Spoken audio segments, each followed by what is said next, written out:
Shalom semuanya, senang sekali bisa berjumpa kembali setelah mungkin beberapa minggu ya kita tidak berjumpa ya. Hari ini saya tidak sendiri, tapi sebelum saya memperkenalkan beliau, kita mulai dulu ya pertemuan kali ini dalam doa. Tuhan Yesus yang sungguh amat baik, kami bersyukur Tuhan untuk hari ini kami boleh berkumpul kembali, walaupun secara online kami percaya Tuhan tetap hadir, karena 2-3 orang berkumpul, Tuhan hadir. Tuhan, kami pada hari ini akan membicarakan pertemanan kami dan beberapa hal yang lain. Kami percaya Tuhan yang akan terus berkarya di dalam setiap hati kami, Roh Kudus yang terus menuntun setiap kami supaya apa yang kami perbincangkan boleh menjadi berkat buat banyak orang. Terima kasih Tuhan Yesus, kami serahkan Tuhan seluruh perbincangan hari ini ke dalam tangan Tuhan Yesus yang penuh kasih. Hanya di dalam satu nama Yesus kami telah berdoa dan mengucapkan syukur kami. Haleluya, amin. Oke.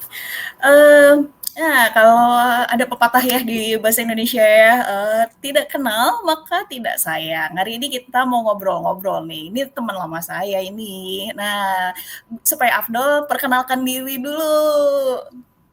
Oke, ya, saya namanya Yosua Susetia ya. Saya berasal dari Bandung dan saya juga tinggal di Australia saat ini di Perth.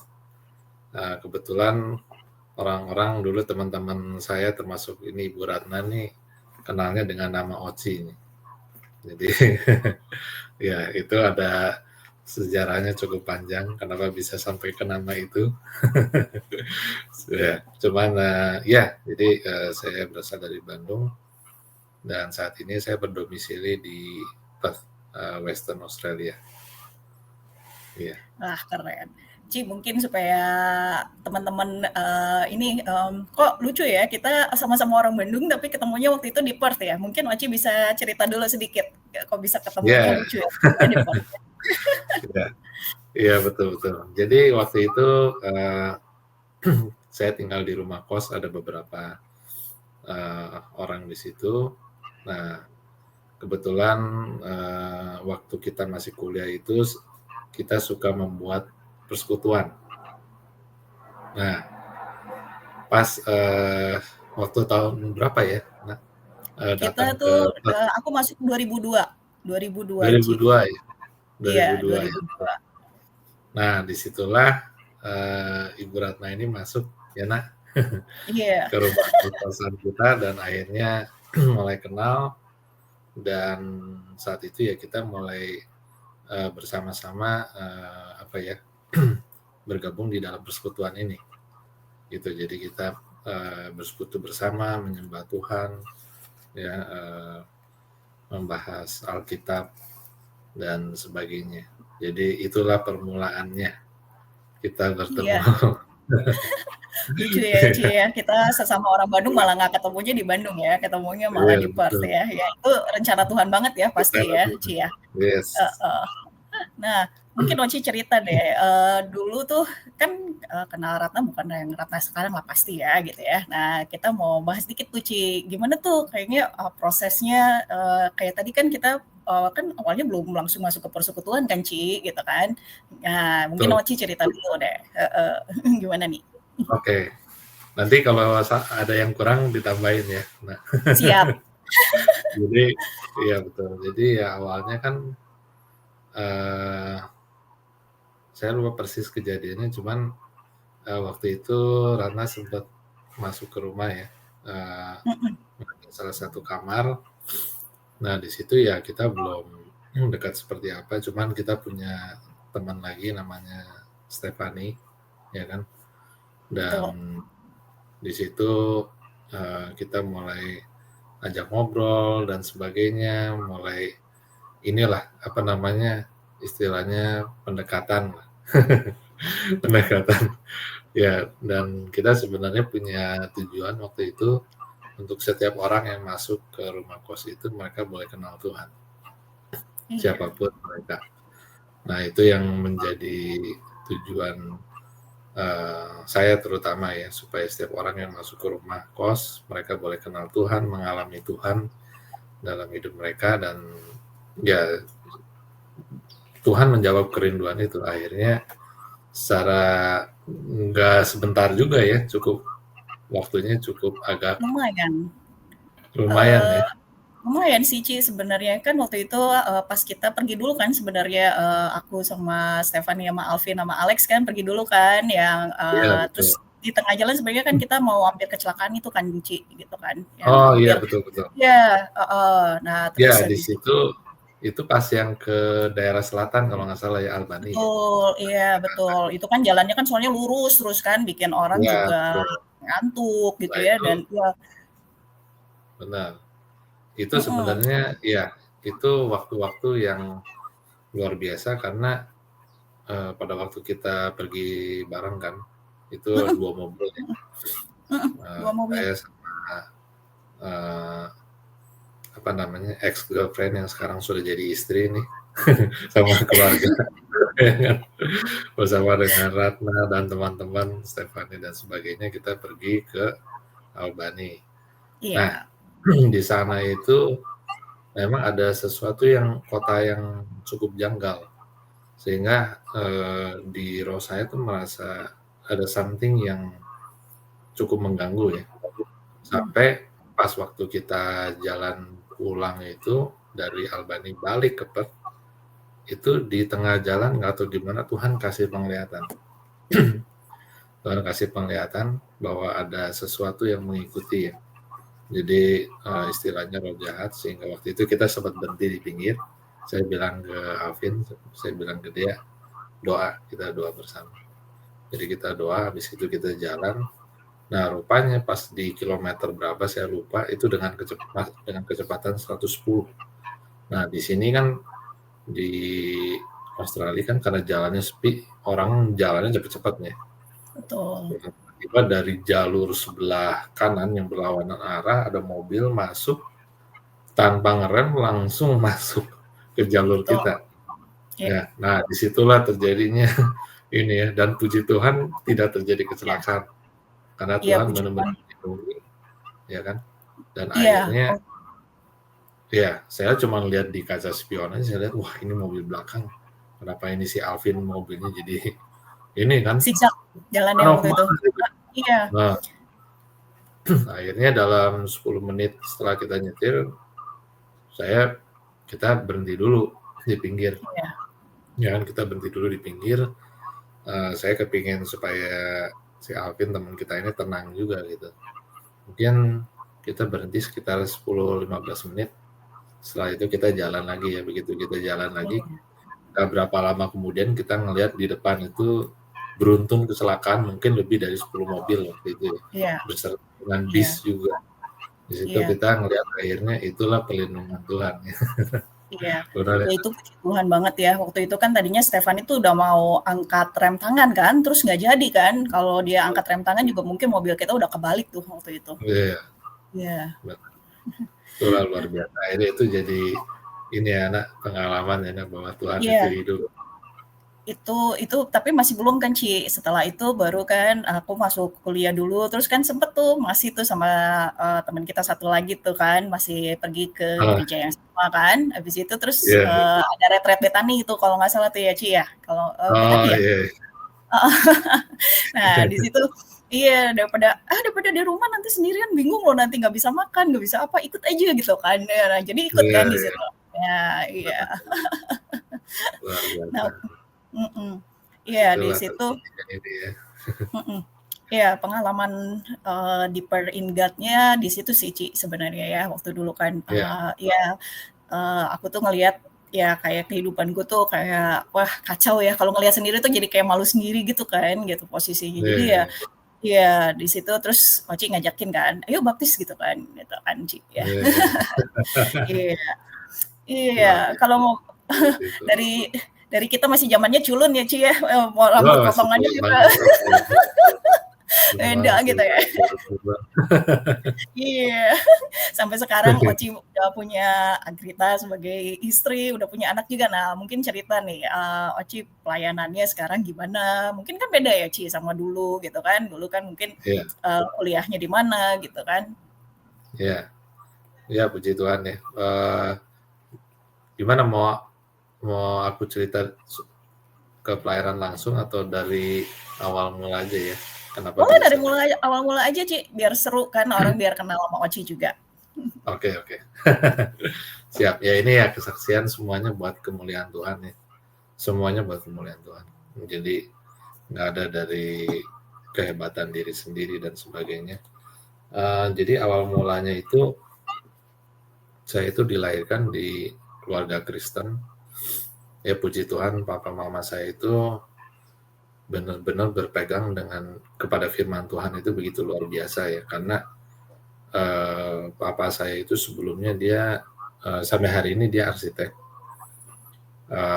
Tapi sebelum dia percaya kepada Tuhan Yesus itu mempunyai biro arsitektur yang cukup besar.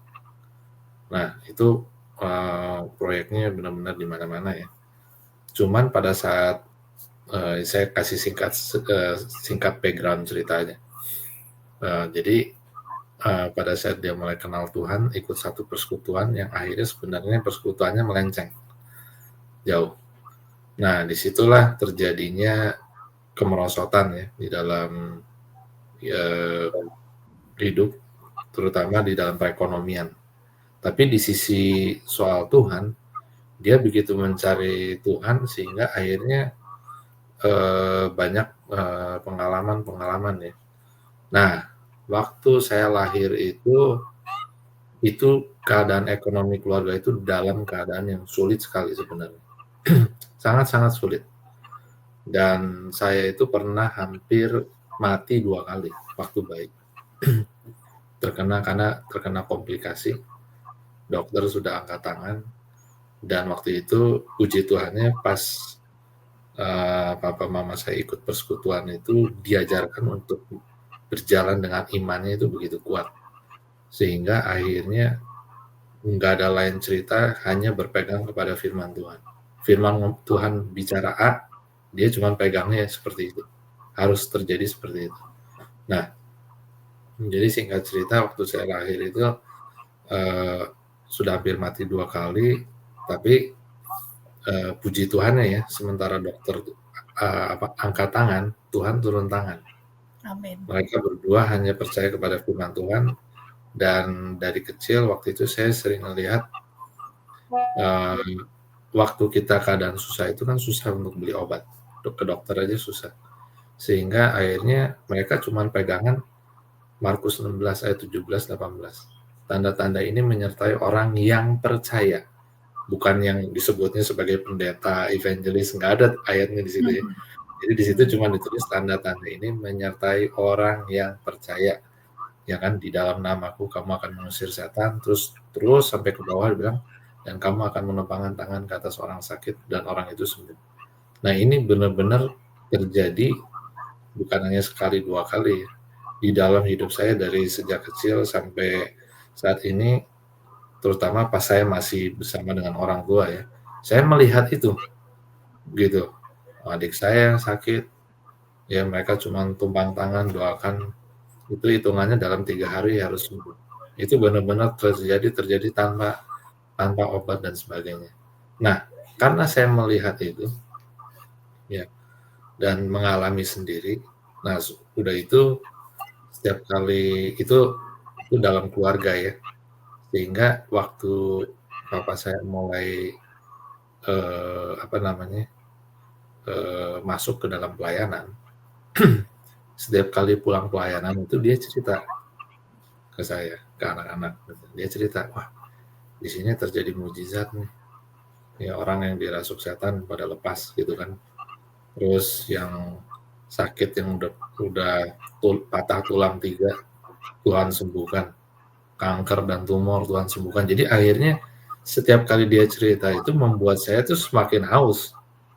Loh, papa saya bisa ngalamin Tuhan seperti ini, gitu. Kenapa saya nggak bisa? Ya kan, itu terus saya dengar itu dari sejak kecil ya. Sampai ada satu masa di mana saya ingat banget, itu aku lagi main komputer, ya kan. Ratna udah pernah ke rumah papa mama saya belum ya di Bandung ya? Belum. Misalnya kan ketemunya kan kalau sama papa mama di FGB FMI kan? Iya. Jadi waktu itu saya lagi main game itu sekitar umur berapa ya, 12, 13 mungkin. Tiba-tiba ada tetangga di depan itu kan orang tua kan di daerah Auri ya. Daerah Auri di Sukawarna itu semuanya tetangga kita depannya Auri semua. Angkatan udara semua. Nah, biasanya mereka kan ya yang namanya angkatan udara mungkin udah tahu gimana caranya untuk kalau ada orang yang sakit atau apa pasti mereka udah sempat di training juga kan. Nah, cuman kali ini jadi saya lagi main komputer itu tiba-tiba ada ketok, ada yang ngetok pintu keras banget. Tok. Saya pikir ada apa nih? Terus akhirnya ada orang yang bukain pintu, nanya ke papa saya ada di rumah atau enggak gitu. Jadi dipanggil, akhirnya papa saya turun dari atas karena kita ada tingkat 2. Turun, ternyata ketemu dengan orang itu dari tetangga depan. Dia cerita bahwa omanya sudah meninggal. Baru meninggal. Itu udah nggak ada nafasnya selama 10 menit. Nah, cuman mereka nggak tahu gimana, bukan minta ambulans atau apa, malah minta papa saya untuk datang mendoakan. Biasanya kan kalau udah meninggal kan orang kan biasanya kan bawa ambulans. Ini datang ke rumah dipanggil untuk mendoakan. Jadi akhirnya dia datang. Nah, di situ saya cuma melihat bagaimana kuasa Tuhan sanggup membangkitkan orang yang mati. Dan di situ akhirnya badannya udah dingin, ya.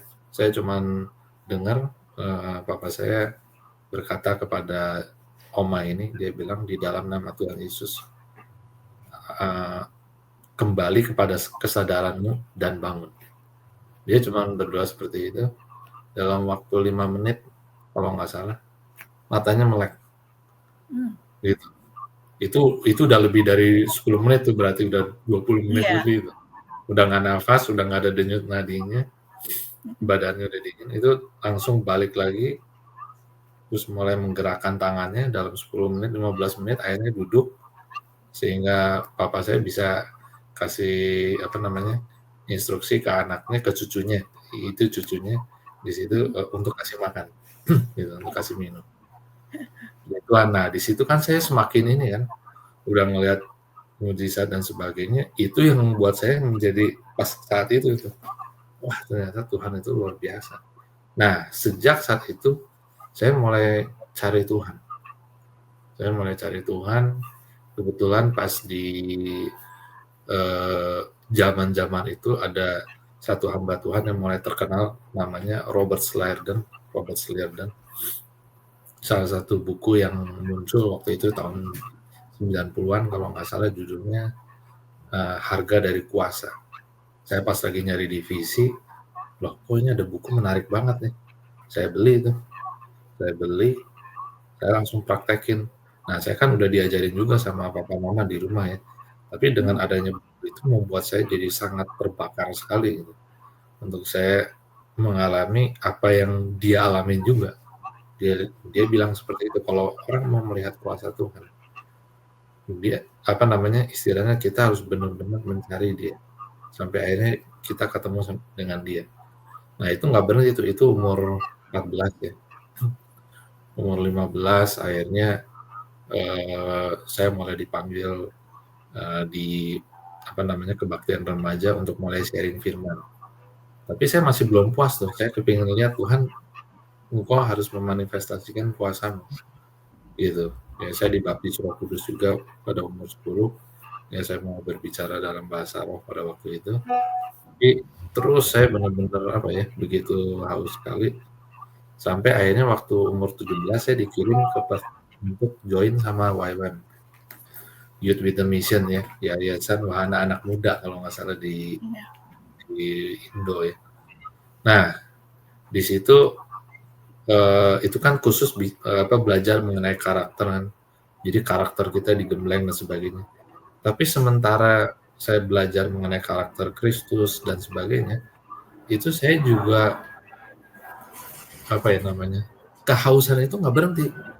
Sampai akhirnya di Perth itu di daerah City ya, daerah East Perth itu ada satu taman kecil di situ. Nah, orang kalau pas lagi break, teman-teman saya ini biasanya mereka ini apa namanya, main basket lah, apalah.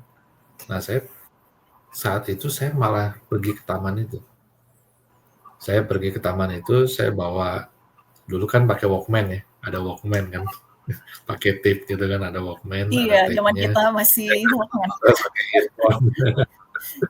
Nah, saya bawa itu Walkman sama kaset hymn tapi yang instrumental lah. Nah, saya pergi ke taman, terus saya berdoa di situ. Tuhan, saya kepingin dengar suaramu. Gimana sih? Saya kepingin banget dengar suaramu. Sampai ada satu hari, rupanya Tuhan ngetes juga ya. Jadi, saya lagi pergi ke taman, saya sering kali bawa Alkitab kecil, ya, pergi ke taman, pas lagi duduk di situ, tiba-tiba saya seperti kayak dapat impresi kalau Tuhan mau saya berlutut di taman itu. Waduh, saya pikir, kok saya berlutut di taman ya? Ini kan tempat publik. Orang-orang pada ngeliatin dan sebagainya ya. Tapi terus kayak Roh Kudus nanya lagi, kamu mau nggak untuk nurut? Nah, di sini saya belajar waktu itu ya, yang firman Tuhan bilang, barang siapa setia dalam perkara kecil, dia akan setia juga dalam perkara yang besar. Jadi saya mulai nurut dari hal yang kecil dulu, cuman sekedar berlutut aja. Saya bilang, Tuhan saya malu. Tuhan bilang, kalau kamu malu karena aku dan karena firmanku kan, maka aku juga akan malu pada saat nanti kan. Jadi saya teringat ayat itu, yaudahlah saya langsung berlutut di tempat duduk itu ya, saya berdoa. Pas saya berdoa pun juga nggak dapat apa-apa. Jadi sepertinya Tuhan lagi menguji mau nggak saya taat. Nah, selang mungkin sekitar 3 bulan, di situ akhirnya Tuhan mempertajam pendengaran saya untuk mendengar suaranya sehingga saya mengalami banyak terjadinya mujizat. Tapi awalnya gara-gara itu. Jadi saya kehausan, saya mencari Tuhan sampai ada satu saat itu benar-benar Tuhan bicara secara jelas, bukan audible, tapi di dalam sini. Ada satu kali teman saya datang dari Sydney, dia baru outreach ya. Jadi kita kan di asrama di YWAM itu kan pakai bunk bed gitu, 4 gitu lah. Nah ini teman saya baru pulang nih dari Sydney, badannya gede, orang Kanada, tapi pas dia pulang itu dia ngalamin sakit bronkitis. Nah pas di kamar saya itu yang namanya batuk sampai malam nggak berhenti, setiap detik batuk-batuk terus. Saya pikir, aduh saya nggak bisa tidur ini, gimana nih saya pikir. Jadi akhirnya saya berdoa ke Tuhan, Tuhan tolonglah kalau bisa bawa malaikatmu untuk bawa orang ini keluar dari kamar saya. Saya berdoanya gitu karena saking keselnya. Saya sampai hari ini saya minta ampun juga ke Tuhan. Cuman puji Tuhannya tato orang ini keluar. Tapi keluar tuh nggak jauh dari kamar. Jadi di depan kamar saya itu ada nggak jauh jaraknya ada komputer di situ. Jadi dia duduk di situ main komputer. Tapi terus batuk terus. Sampai saya pikir, aduh Tuhan saya nggak bisa tidur, udah jam 2 pagi nih saya lihat. Tuhan gimana nih? Terus tato Roh Kudus bicara, kamu kan sudah tahu kunci kesembuhan, kenapa kamu nggak layanin dia? Jadi saya sambil ngantuk-ngantuk, saya keluar. Saya ketemu dia namanya Bram. Bram, saya tanya. Saya nanya masih sambil ngantuk-ngantuk nih ya. Sambil ngantuk-ngantuk saya tanya Bram, saya bilang, kamu percaya nggak kalau Tuhan Yesus itu masih bisa menyembuhkan? Percaya, katanya. Oke, kamu percaya nggak kalau saya numpangin tangan ke atas kamu, Tuhan Yesus bisa sembuhin kamu? Percaya. Ya udah, saya bilang saya doain nih. Doanya juga nggak lama karena saya benar-benar ngantuk banget. Saya cuma bilang di dalam nama Tuhan Yesus, aku perintahkan ini bronkitis batuk-batuk berhenti detik ini juga. Saya bilang gitu. Dalam nama Tuhan Yesus sembuh. Amin. Saya bilang ini, saya tidur dulu ya. Langsung saya masuk kamar. Mungkin selang 2 menit dia masuk ke kamar. Ternyata pas dia naik, karena Saya di bawah, dia di atas saya gitu, bunk bed kan. Nah, pas dia tidur di atas, itu bener-bener dia nggak ada batuk sama sekali, sampai akhirnya besok paginya dia ngomong ke saya, "Waduh, udah sekian lama saya nggak bisa tidur," katanya. "Baru malam ini, benar-benar saya bisa tidur dan bronkitis saya hilang," katanya. Nah, di situ saya melihat, wah, ternyata Tuhan itu luar biasa. Kalau kita hanya percaya kepada firman Tuhan yang tertulis ya. Dan akhirnya ini yang membawa saya sampai hari ini untuk melayani pemberitaan Injil dengan kuasa nama Tuhan Yesus. Dan bukan hanya itu saja, tapi puji Tuhan karena saya diperkenalkan satu pelayanan namanya John Gillette Ministry, di mana di situ orang-orang yang percaya bisa di-training. Karena yang namanya pelayanan kesembuhan itu bukan karunia, tapi semua anak-anak Tuhan bisa melayani karena itu adalah tanda. Seperti di Markus 16:17 tadi kan. Tanda-tanda ini menyertai orang percaya. Nah, bagaimana caranya orang bisa jalan ke sana? Perlu tahu kebenaran firman Tuhan. Nah, saat ini saya bersama dengan adik saya dan rekan teman-teman sepelayanan, kita banyak men-training lewat Zoom dan juga kita mengadakan KKR seperti kemarin ini KKR di Bandung ya. Itu luar biasa yang kena kanker, kakinya udah kropos, nggak bisa jalan. Masih muda perempuan. Itu, hari pertama dia bisa berjalan sampai hari ini. Puji nama Tuhan ya, luar biasa Tuhan Yesus. Nah, jadi pas kita mengadakan KKR pun juga, bukan lagi saya yang ngedoain waktu itu. Kita sama-sama yang sudah di training langsung menumpangkan tangan ke atas orang sakit dan mereka bisa ngelihat akhirnya bahwa Tuhan pun juga bisa pakai mereka. Gitu, bukan hanya satu orang aja, karena ini bukan istilahnya kayak spesialisasi, nggak seperti itu. Bukan karena orang itu punya urapan dan sebagainya. No, it's because the word of God. Karena firman Tuhan. Waktu kita percaya kepada firman Tuhan itu, akhirnya kita melihat bahwa ya, firman Tuhan itu benar. Dan firman Tuhan itu hidup. Ya, seperti di Ibrani 4 ayat 12 kan, dibilangnya kan firman Tuhan itu hidup dan berkuasa kalau bahasa Inggrisnya ya. The word of God is living and powerful, sharper than double-edged sword. Maksudnya lebih tajam dari pedang bermata dua kan. Dia bisa memisahkan jiwa dan roh.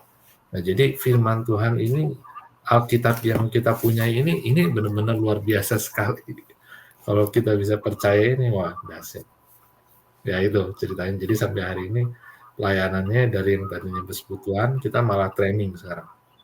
Banyak training di mana-mana, sampai kemarin mungkin udah sekitar lebih dari 60 orang di training. Mereka udah bikin grup lagi sendiri, jadi setiap kali mereka di training, mereka ngalamin, akhirnya mereka bisa memuridkan yang lain. Nah ini nggak tahu saya udah berapa banyak lagi, dari sekian 60 orang ini udah memuridkan yang lain, saya udah nggak tahu deh, cuman ya ini puji Tuhan ya. Di Bandung kita juga sudah mulai kemarin, akhir tahun kemarin, dan sekarang udah mungkin sekitar 20 lebih orang gitu. Jadi puji Tuhan ya, ini kalau pekerjaan Tuhan ya. Jadi benar-benar Tuhan yang beracara itu luar biasa sekali. Ya itu. Nah. Wah, menarik banget, hebat ya Tuhan kita ya, Ci ya. Ya nanti di pertemuan berikutnya kita undang ya, Raffi, Oci sama Bu Melani ya, tim kita ya. Nah, mungkin Oci juga bisa cerita lucu ya, kitanya Ratna ketemu sama Bu Mel juga lucu ya ceritanya. Wah iya itu. Luar biasa nih. Mau Oci atau saya nih yang cerita nih tentang Ratna. Oke. Iya, jadi waktu itu Bu Mel tuh pulang ke Indo, terus Bu Tini, foundernya homeschooling saya itu bilang, ini ada anak mamanya lagi agak sibuk karena harus ngurus banyak hal di Indo, jadi minta ada yang ngajarin homeschooling. Oh iya, makanya saya kasih ke Miss Ratna. Oh iya, udah. Nah pertama kali itu kita malah nggak tahu kalau Bu Mel itu kenal sama Oci gitu. Nah pas yang kedua kali pulang, ini saya cukup sibuk nih KKR katanya, saya kasih ya flyernya, terus pas lihat, loh ini Oci teman saya bilang ke Bu Mel, oh ini jadi ya what a small world ya gitu, jadi gitu ya. Dahsyat benar. Itu iya, jadi kalau kita lihat Hmm. Iya, nggak ada yang kebetulan ya, Ci, ya, sebetulnya ya, kalau dalam Iya, Tuhan ya, Ci, ya. Nah, bener, bener iya, banget. nggak iya, Iya, pasti Tuhan punya rencana ya, lucu ya, kita tuh bisa ketemunya tuh sama siapa, yes. ternyata ya di depan nanti ada sesuatu yang besar gitu ya, Ci, ya. Yang kayak tadi Oce Nah, bilang ya gitu itu ya, bener. sebenarnya dalam Pastilah. hal-hal kecil nanti ada perkara-perkara besar ya, Ci, ya, gitu. Yes, bener. Heeh, Rencana nah Tuhan luar biasa pasti ya. Itu iya yang nggak akan ada yang kebetulan lah semuanya. Ya kan Tuhan iya udah rencana. Pasti ya kita akan melihat apa ya pekerjaan Tuhan yang dahsyat ya. iya. Hmm. Dan satu hal yang kalau mau saya tarik benang merahnya Ci dari cerita Oce ini, tidak ada firman Tuhan yang kembali dengan sia-sia, ya kan? Yes. Amin. Itu ya. Jadi kan kayak tadi Betul. Oci percaya dan ya kan doa orang benar sangat besar kuasanya kan ya Ci ya gitu. Jadi tadi, Betul. Oci doain tuh temennya Bram itu kan langsung dalam hitungan 2 menit aja udah berhenti gitu kan, gitu ya. Iya. Orang yang cancer didoakan di KKR juga sembuh. Nah, mungkin ada Iya. pertanyaan nih, Ci. Kadang-kadang kan, ya, karena kan dulu kan Oci tahu ya, mami aku kan juga pernah cancer kan, Oci juga pernah doain gitu ya. Nah, mungkin Mhm. ada pertanyaan, kan mungkin beda ya perspektif, kita nih orang percaya sama, orang-orang yang belum percaya mungkin ya, gitu ya. Nah, Iya. itu kan dialamin sendiri gitu, maksudnya, Hmm. kayak kan waktu itu pas mami sakit itu kan sempat pergi ke KKR juga gitu kan. Nah, terus udah gitu, Hmm. pembantu aku tuh ngelihat gitu kan, "Wah hebat gitu ya, sembuh," gitu ya. Nah, tapi kan di satu pihak, kayak ya case-nya langsung ya ke diri, mami saya sendiri kan akhirnya meninggal kan, Ci, gitu ya. Nah, mungkin kan Hmm. orang jadi bertanya-tanya, "Kok tetap sih ada yang meninggal, tetap sih ada yang nggak disembuhin?" Gitu, Ci. Nah, mungkin Oci mau kasih masukan gitu ya buat pandangan nih ke teman-teman kita nih, Iya. gimana nih? Iya. Jadi yang namanya kesembuhan itu adalah warfare, spiritual warfare di antara dua kerajaan. Nah, ini kadang-kadang orang kalau bicara mengenai spiritual warfare kan hanya untuk mengusir setan dan sebagainya kan. Tapi sebenarnya yang paling ultimate-nya kenapa dia ditaruh paling bawah ya kalau di Markus 16, 17 sampai 18 tuh. Karena untuk mengusir setan secara langsung itu nggak sesulit yang seperti ini, kesembuhan. Tapi sekali lagi buat Tuhan nggak ada yang mustahil ya. Cuman kita harus mengerti konsepnya bahwa yang namanya kesembuhan itu adalah warfare. Nah, apa yang terjadi itu seringkali ini juga saya kan mengikuti pelayanan dari John Jirek Ministry ya, yang sekarang diteruskan oleh satu orang namanya Carrie Blake. Itu puji Tuhan saya melihat apa namanya bagaimana Tuhan memakai beliau ya untuk melatih anak-anak Tuhan ya. Dan di dalam hidupnya sendiri pun juga dia sudah mengalami sampai anaknya meninggal. Nah, gara-gara meninggal akhirnya dia mencari yang namanya kunci kesembuhan sehingga akhirnya bukan hanya jutaan orang disembuhkan ya lewat pelayanannya dan pelatihannya, tapi banyak orang-orang mati juga dibangkitkan. Nah, itu di situ kita dilatih dan kita melihat gini, eh, karena ini warfare, pertempuran ya, maka yang sering terjadi adalah waktu orang itu mengalami kesembuhan, si iblis itu nggak diam. Karena Hmm, firman Tuhan bilang di ini ya, mengenai perumpamaan penabur dan penuai ya. Yang terjadi yang kedua itu ketika seseorang mendengar firman, kalau di bahasa Inggrisnya ditulisnya, persecution comes because hmm, of the word, ya kan? hmm, Persekusi dari si musuh itu datang karena apa? Ada firman yang masuk di dalam orang itu. hmm, hmm, Jadi waktu kita melayani kesembuhan sama seseorang, itu saya nggak berhenti sampai orang itu harus keluar dari rumah sakit. Atau orang itu harus benar-benar sembuh 100%. Nah, yang terjadi seringkali itu dengan pengajaran-pengajaran yang masa lalu ya, kita berpikir, "Oh, doain sekali aja cukup, udah itu selesai." Emang saya pun sering banyak sekali ngelihat sekali aja cukup, tapi ada saatnya momen-momen di mana kita harus lebih dari sekali, sampai kita melihat orang-orang itu benar 100% sembuh, 100% sembuh. Karena kalau enggak, baru setengah jalan, dia akan iblis akan hantam benar-benar hantem, sampai dihabisin. Supaya apa? Supaya akhirnya orang-orang yang tadinya mau percaya jadi nggak percaya sama Tuhan. Nah, ini tujuannya si musuh ini seperti ini. Jadi kemarin itu ada satu pengalaman juga, ini nanti adik saya bisa cerita ya. Jadi saya cerita singkat aja. Dia waktu itu juga gabung, dia yang duluan gabung di John G. Lake Ministry ini. Saya diajakin untuk bantu memuridkan karena jumlahnya udah mulai banyak waktu itu. Nah, ada satu temannya dia kena cancer, didoain. Terus akhirnya mulai positif, dan sempat hampir mau keluar. Nah, terus nggak dilayanin sampai lanjut bener-bener 100%. Itu dilihat udah clear semuanya loh, sampai hasil dari nah kalau Hasil pemeriksaan labnya gitu, hasil labnya. Hasil labnya itu udah benar-benar clear. Tapi begitu udah mau keluar, itu udah nggak dilayanin lagi tuh. Tahu tiba-tiba rasa sakit nggak enak, pas dicek, tahu udah nyebar semua cancernya. Jadi kita ngeliat ini yang namanya healing itu benar-benar fight. Ya sama seperti seorang firefighter, ya kan, pemadam kebakaran, atau seseorang ya dokter lah istilahnya. Begitu kita ngelihat yang sakit itu, kita benar-benar harus layani sampai orang itu benar-benar sembuh. Nah, di sini lewat pengertian dari yang saya dapat ya di pelayanan John G. Lake Ministry ini, akhirnya saya mengerti, jadi kalau kita ketemu sama orang sakit dimanapun, bukan hanya dalam pelayanan, bukan hanya dalam KKR. Saat ini kita membuat lewat pelajaran ini, kita semua diajak anak-anak Tuhan itu untuk membuat yang namanya pelayanan kesembuhan itu menjadi lifestyle. Artinya gimana? Contoh, misalkan kayak evangelism ya. Evangelism itu kan ada event. Hari Sabtu ya kita akan evangelism ya. Jangan dijadikan event. Dimanapun kita ketemu orang, kita bisa langsung sharing mengenai Tuhan Yesus. Sama juga seperti kesembuhan, karena yang namanya evangelism sama healing itu selalu bergandengan. Karena itu di dalam karya salib Kristus, nggak bisa dipisahin. Betul. Kalau kita bicara mengenai keselamatan, kita harus bicara juga mengenai kesembuhan dan kelepasan.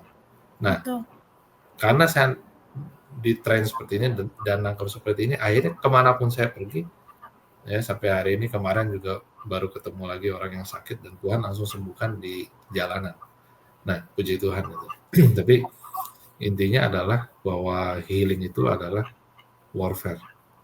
Nah, kita jangan berhenti sampai orang itu benar-benar disembuhkan Tuhan. Bukan berarti kehendak Tuhan untuk orang itu meninggal, enggak. Ini seringkali yang salah. Karena kalau kita berpikir bahwa ini adalah kehendak Tuhan untuk orang itu meninggal, kita nggak punya iman untuk mendoakan kesembuhan, betul nggak? Iya. Sekali kan kita kan bimbang kan, ini kehendak Tuhan untuk orang ini sembuh atau bukan ya? Sembuh atau bukan? Jadi akhirnya kita bimbang. Nah, yang perlu kita lakukan adalah untuk kita mengerti bahwa kesembuhan itu adalah yang Tuhan mau. Karena itu sudah dicakup di karya salib Kristus. Terjadinya kesembuhan waktu Tuhan Yesus dicambuk badannya di whipping post, kalau bahasa Indonesia bilang. Sebelum dia naik ke salib kan di whipping post dia diikat, badannya dicambukin. Di situ yang namanya bilur-bilur. Kalau Tuhan Yesus cuma dicambukin, nggak naik sampai ke kayu salib, orang bisa disembuhkan, tapi dosanya nggak diampuni. Makanya dua-duanya dia harus pergi. Ya, badannya dicambukin, bilur-bilur menyembuhkan, dan waktu dia naik di atas kayu salib, dia mencurahkan darahnya untuk menebus dosa kita sampai dia mati kan, di atas kayu salib. Jadi dua-duanya itu sudah dicangkup semua di dalam karya salib Kristus, nggak bisa dipisahin, gitu. Sampai sini. Iya, tapi ya kalau aku ngelihat gitu ya dari case-nya aku sama yang tadi yang Oci cerita ya, pasti ada Ya, tujuan Tuhan juga gitu, maksudnya, ya. kayak GPS ya, God's Positioning System ya kalau aku bilang gitu ya, Ci. Jadi Hmm, kalau kita kayak salah kan kalau salah jalan gitu ya, tapi kan, nanti sama si GPS kan dikasih tahu lagi gitu kan, "Nih jalan yang ya. benernya ke sini, reroute," gitu kan gitu kan. Nah sama gitu ya, mungkin kan kayak case-nya ya, mami aku meninggal tapi kan ternyata pas setelah, pas mami aku meninggal itu, pembantu aku tuh, dia kan sebelumnya kesurupan, Ci, pas lagi di hospital, Ci. Aku Oh, lupa bungkus dia waktu itu. Jadi pas pagi-pagi ke rumah sakit, dikasih tahu kalau pembantu aku tuh kesurupan kemarin gitu. Kaget juga sih, cuman terus inget, waduh aku lupa tutup bungkus dia. Sedangkan kan dia baca tuh buku, yang tentang neraka gitu loh, Ci, yang aku lupa deh, hmm, judul pastinya gitu. Dia aku kasih ya, pinjam buku itu soalnya, Ci. Aku baru ya. sadar gitu kan, aku lupa tutup Hmm. bungkus dia, anyways, tapi pas lagi mami aku itu nggak ada, malah dia yang bisa lihat gitu, Ci, ada 2 sosok gitu yang nggak kelihatan gitu. Jadi, dia bilang, Hmm. dia tanya kan, kan dia panggil aku Non kan kalau kalau di, Hmm. ini kan, di rumah gitu. Jadi, "Non, itu siapa?"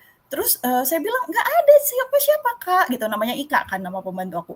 Terus dia Hmm. bilang, "Itu di dekat pintu tuh ada yang berdiri, bapak-bapak," dia bilang gitu. Terus Hmm. aku langsung ngeh loh, itu, pasti Tuhan Yesus gitu kan, karena Hmm. nggak mungkin lah siapa lagi gitu kan, Hmm. karena kan, memang aku dari dulu kan berdoa nggak pengen lihat gitu Ci, yang menyeramkan-menyeramkan gitu kan. Jadi Tuhan aku tuh udah bilang, "Ya pokoknya kalau kamu nggak mau lihat yang serem-serem ya nggak bisa lihat Tuhan juga," gitu loh ya, intinya kan kayak gitu gitu kan.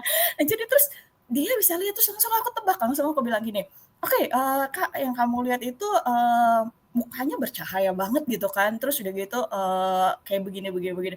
"Iya bener bener," gitu. "Oh iya Kak, kan Mami udah dibaptis," saya bilang, "kan udah jadi anaknya Tuhan Yesus," saya bilang, Hmm. "jadi pasti pulang ke Tuhan Yesus ya dijemput lah," gitu kan, gitu. Yes. "Oh gitu ya?"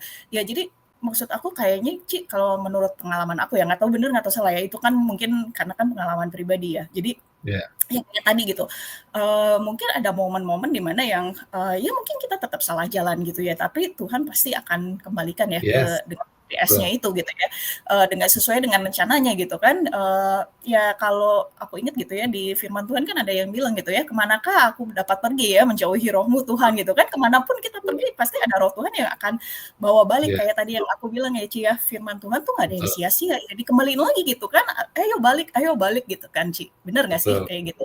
Mhm, Iya, betul. iya Jadi Tuhan, iya segala sesuatu itu memang Tuhan membuat semuanya menjadi baik ya. Roma 8:28. iya, betul. Segala Itu yang sesuatu mendatangkan kebaikan.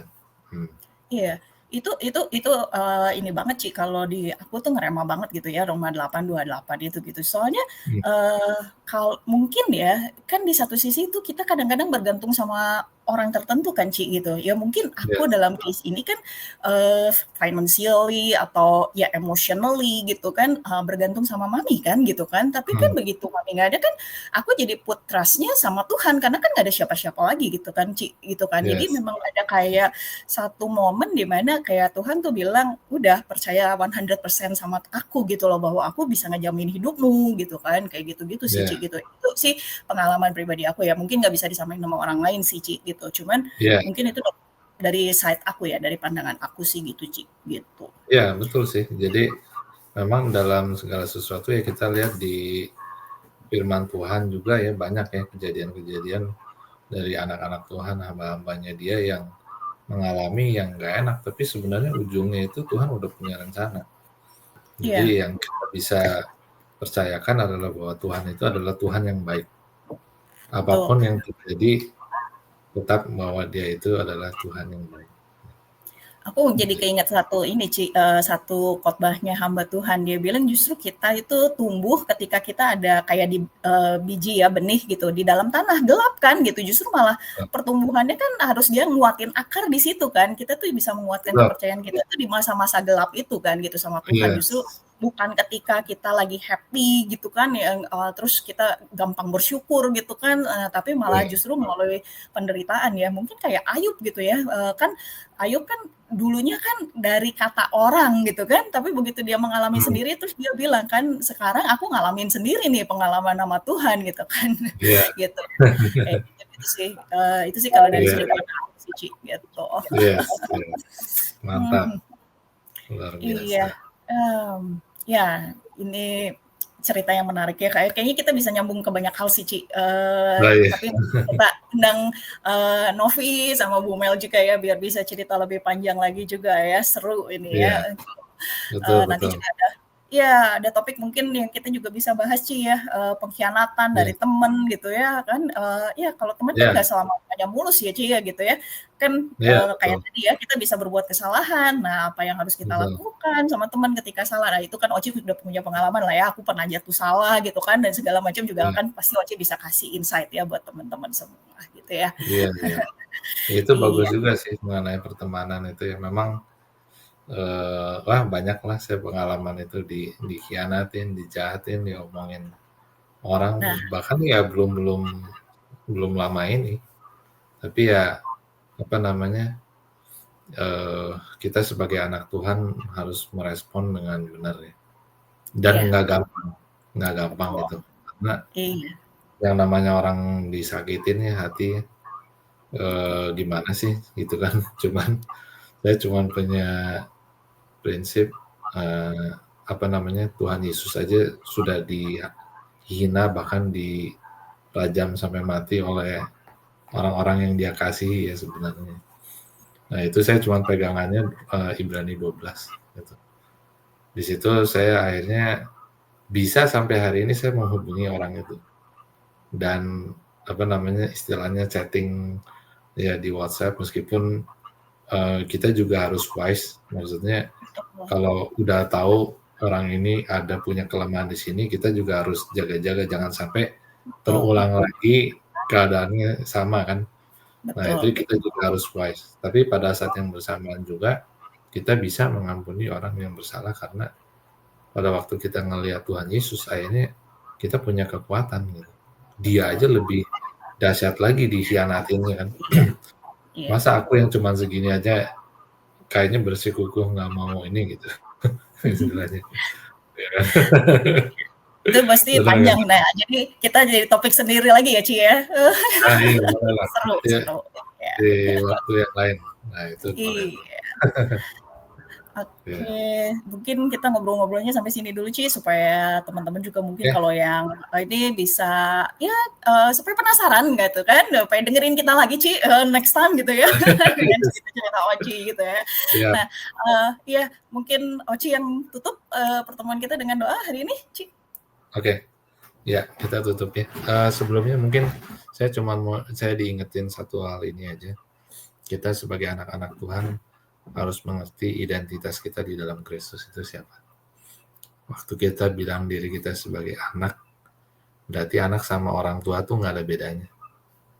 Kuasa yang ada di dalam dia ada di dalam kita, ya kan? Roh yang ada di dalam Kristus ada di dalam kita juga. Jadi itu yang saya mau terus tekanin supaya anak-anak Tuhan bangkit di akhir zaman ini.